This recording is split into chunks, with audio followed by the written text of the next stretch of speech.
Maharashtra bulletin, आपला महाराष्ट्र, आपली बातमी.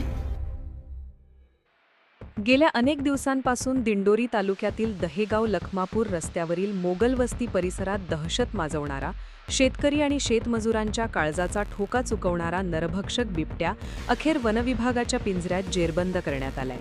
बिबट्या जेरबंद झाल्याची बातमी वाऱ्यासारखी पसरताच संपूर्ण परिसरात नागरिकांनी सुटकेचा निश्वास सोडला असला तरी ग्रामस्थांचा संताप आणि भीती अजूनही कायम आहे.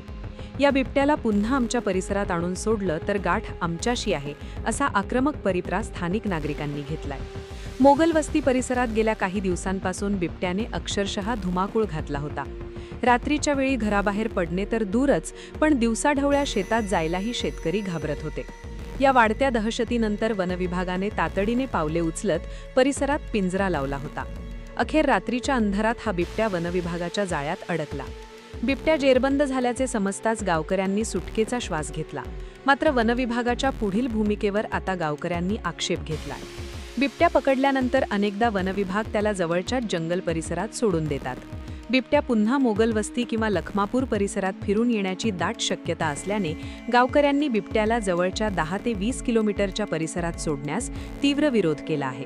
बिबट्याला मानवी वस्तीपासून शेकडो किलोमीटर दूर असलेल्या सुरक्षित आणि घनदाट वनक्षेत्रात सोडा, अशी मागणी ग्रामस्थांनी लावून धरली आहे. बिबट्याला पकडल्याबद्दल गावकऱ्यांनी वनविभागाचे आभार मानले असले तरी परिसरात इतरही वन्यजीवांचा वावर असण्याची शक्यता नाकारता येत नाही. त्यामुळे केवळ तात्पुरती मलमपट्टी न करता मानव वन्यजीव संघर्ष टाळण्यासाठी वनविभागाने या भागात नियमित गस्त घालावी, रात्रीच्या वेळी वीज पुरवठा सुरळीत ठेवण्यासाठी प्रयत्न करावेत आणि प्रतिबंधात्मक उपाययोजना कराव्यात, अशी आक्रमक मागणी जोर धरू लागली आहे.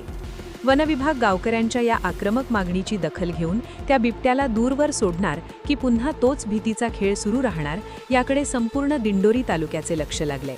महाराष्ट्र बुलेटिनसाठी अशोक निकम, दिंडोरी. महाराष्ट्र बुलेटिन, आपला महाराष्ट्र, आपली बातमी.